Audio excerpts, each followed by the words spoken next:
Hi. Welcome to our fifth video to learn how to build program logic. In this video we are going to see how to build logic to find factorial of a number. So what is that we are going to see here? First, example of finding factorial of a number. Next, how to build logic to implement the program for finding factorial of a number. Next, steps for finding factorial of a number. Next, the actual factorial finding program. And finally, dry run with number 5. So let's begin. And remember to always focus on how the program logic is getting built. The example of finding factorial of number 5. 5 factorial is 5 into 4 into 3 into 2 into 1. To calculate this we multiply two numbers at a time. First time we multiply first two numbers and then the result of the previous multiplication with the next number in the series. So 5 into 4 gives us 20. 20 into 3 gives us 60. 60 into 2 gives us 120. We need not multiply by 1. So the result is 120.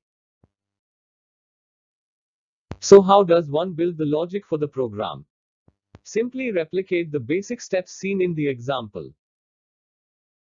So what are the basic steps of the program logic? First, initialize a res variable to 1. Second, multiply number to res. Third, reduce number by 1. Repeat steps 1 and 2 till number is 1. So now we will start writing the actual program for finding factorial of a number. We start with the include and main statements. Main bracket opened and bracket closed. A programmer always puts right curly bracket as in when she puts a left curly bracket. This way one can avoid lot many errors. We then declare a variable number to store a number value. We then declare an factorial function with one integer parameter. Then a printf function to prompt the user to enter a number. Then a scanf function to accept the value for the same. We then make a call to the factorial function with the arguments. And then with a getCh function and return 0 statement we end our main function. Now we will see the code for factorial function. The function has one parameter num of type int. We declare a variable res initialized to 1 to store the intermediary and final results. Res is multiplied with num. The decrement operator minus decreases value of num by 1 after this. And to repeat this step we put the statement in a while loop which will run until num is greater than 1. Then we print the value of res which is the factorial of the number given. Finally, with return 0 statement we end the function. Now let us do a dry run with number 5. We will assume that main function was executed and the factorial function was called with the values 5 for num. Then res is initialize 1. Then while condition is checked which is true. Here res is multiplied with num and so res becomes 5 and num reduces to 4. And the loop cycle ends. The while condition is again checked and it is again true. Again, res is multiplied with num and so res becomes 20 and num reduces to 3. And the loop cycle ends. The while condition is again checked and it is again true.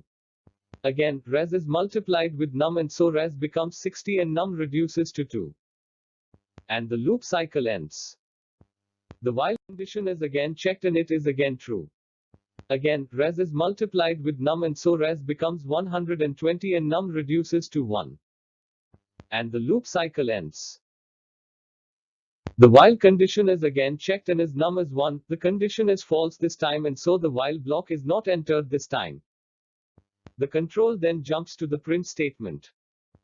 And so 120 is printed as in factorial of number 5. The return 0 statement is executed and the control is transferred back to the main function. After executing getCh function and return 0 statement of main, the program execution ends. Friends, if you found this video useful then please like it. And do subscribe to the channel by clicking on the subscribe button. Also share this video and playlist with your friends. Thank you for watching.